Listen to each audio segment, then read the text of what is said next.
The ballroom of the Grand Meridian Hotel glittered beneath hundreds of crystal lights, its polished marble floor reflecting the elegant decorations arranged for the company's annual celebration.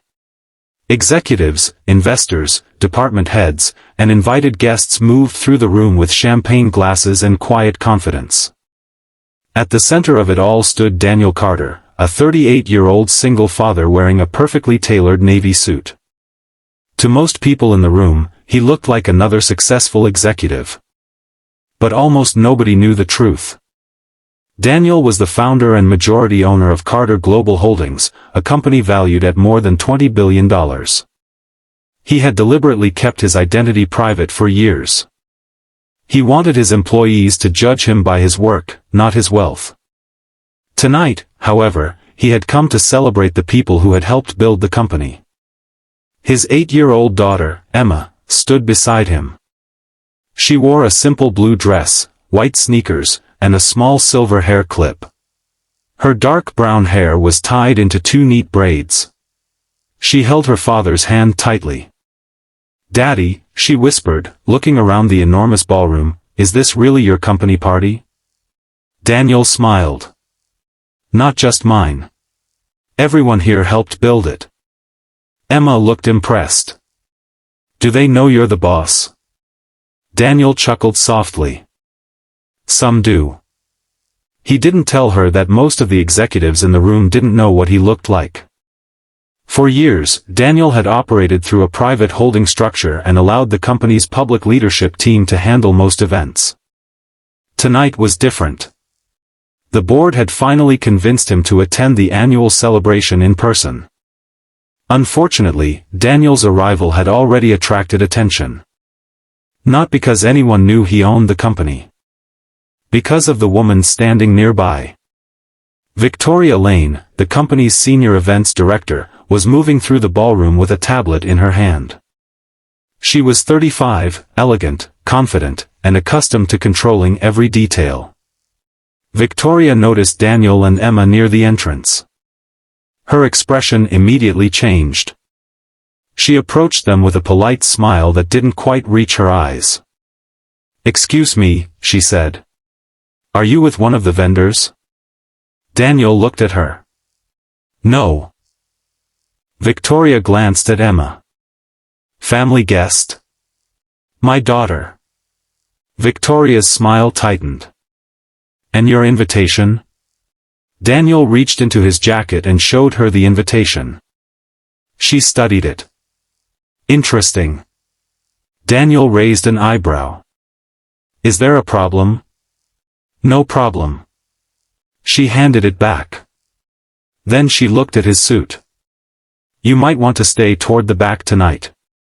The executive reception is for senior leadership and major partners." Daniel remained calm.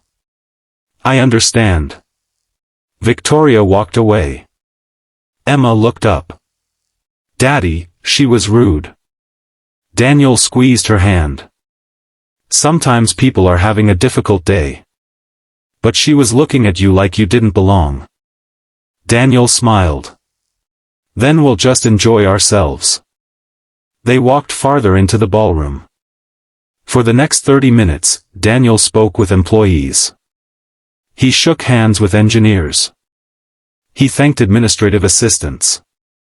He congratulated young managers. He listened to stories from employees who had worked for the company since its earliest days. Emma watched her father carefully. She had always admired how he treated people. No matter how important someone was, Daniel spoke to them the same way.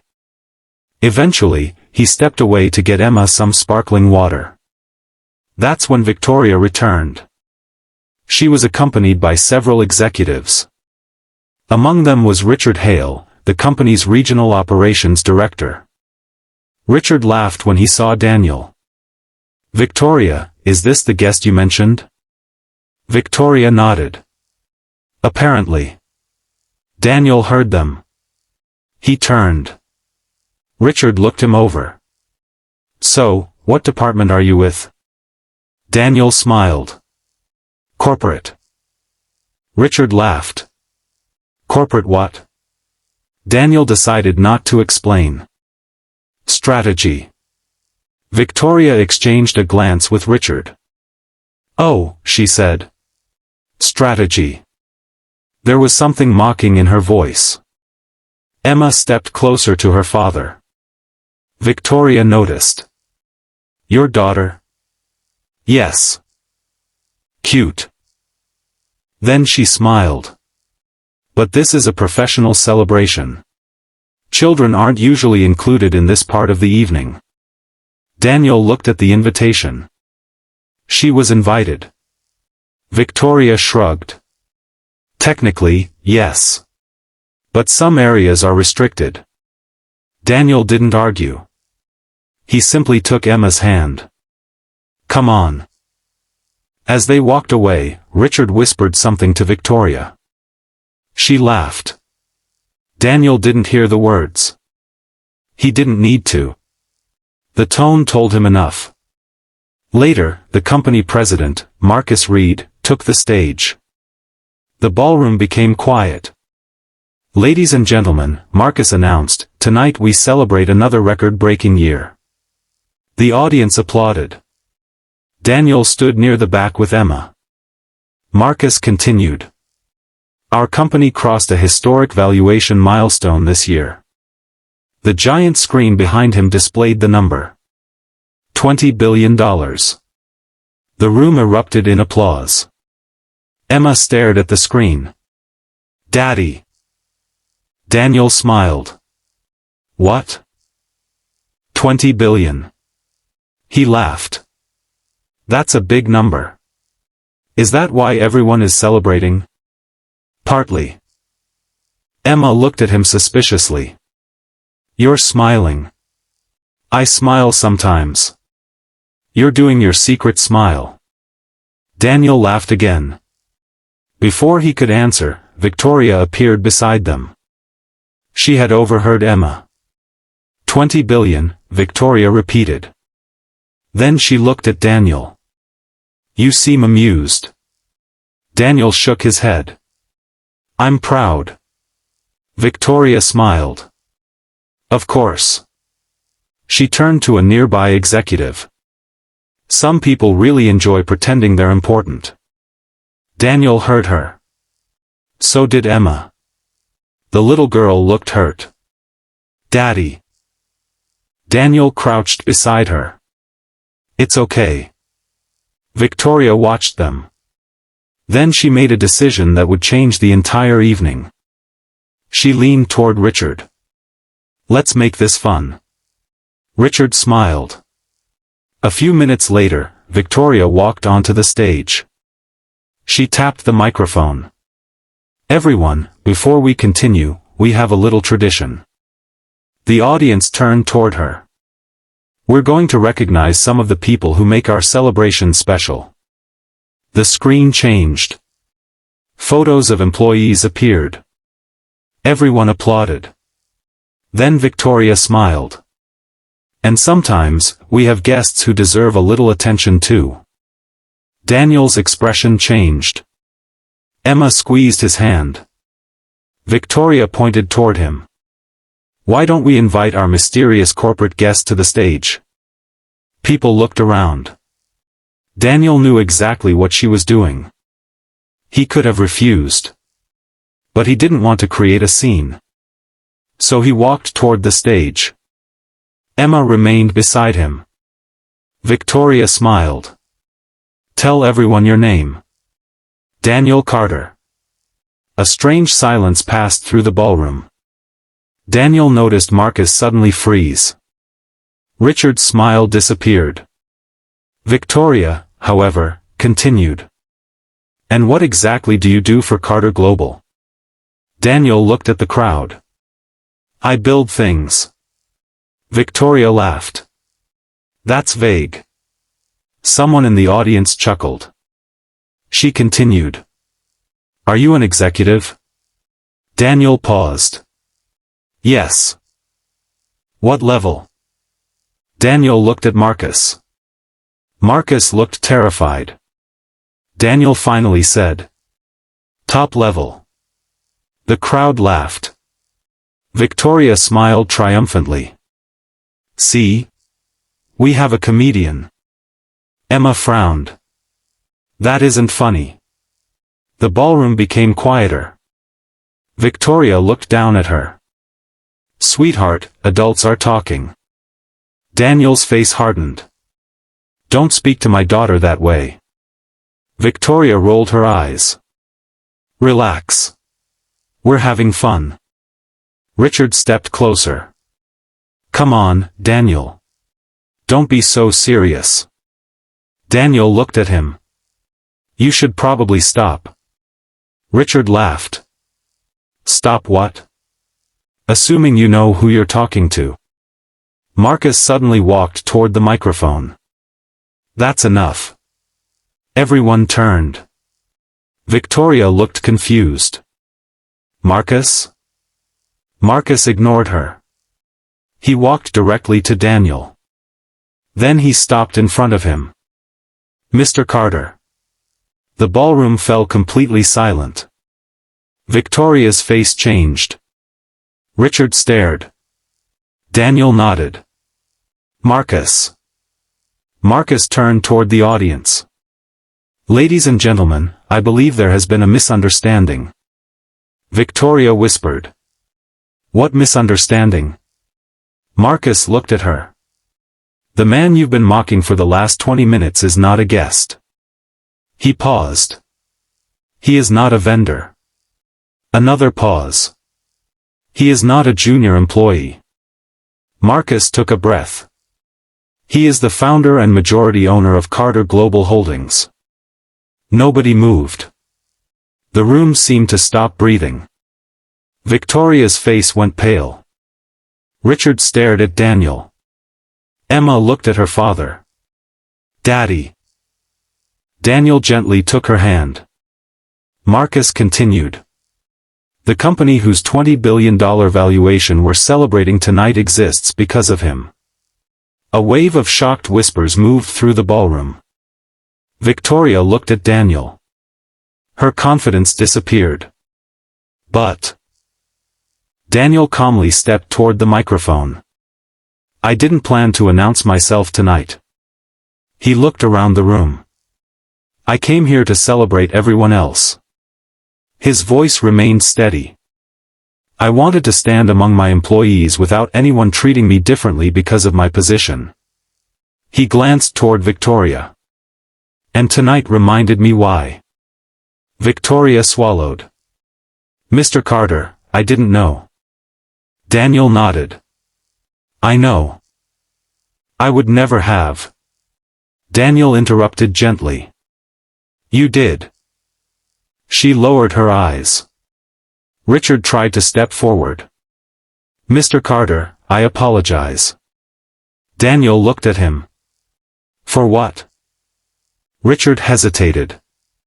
For the jokes. Daniel nodded.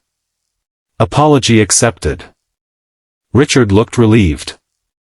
Then Daniel added. But acceptance doesn't erase consequences. The room went silent again. Daniel turned toward the audience. This company is worth $20 billion.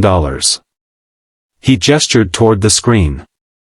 But that number doesn't impress me as much as the people standing in this room. Employees watched him carefully. I've seen people work late to solve problems they didn't create. I've seen assistants stay after everyone else leaves. I've seen engineers rebuild projects from scratch. I've seen parents work hard while raising children. He looked at Emma. People are the reason this company matters. The applause began slowly. Then it grew louder. Soon the entire ballroom was standing. Victoria remained motionless. Daniel stepped down from the stage. Emma ran to him. You're really the boss. Daniel smiled. I suppose I am. She laughed. Then why did you let that lady make fun of you? Daniel looked at his daughter. Because being powerful doesn't mean you have to prove it every minute. Emma thought about that. Then she nodded. I like that. Daniel kissed the top of her head. Meanwhile, Marcus approached Victoria. Victoria. She turned. Yes? You're removed from event leadership effective immediately. Her eyes widened. Marcus, please. This wasn't about not knowing who he was. Victoria looked down. I know. It was about how you treated someone you believed had no power. She had no answer. Daniel heard the conversation but didn't intervene. He didn't need to.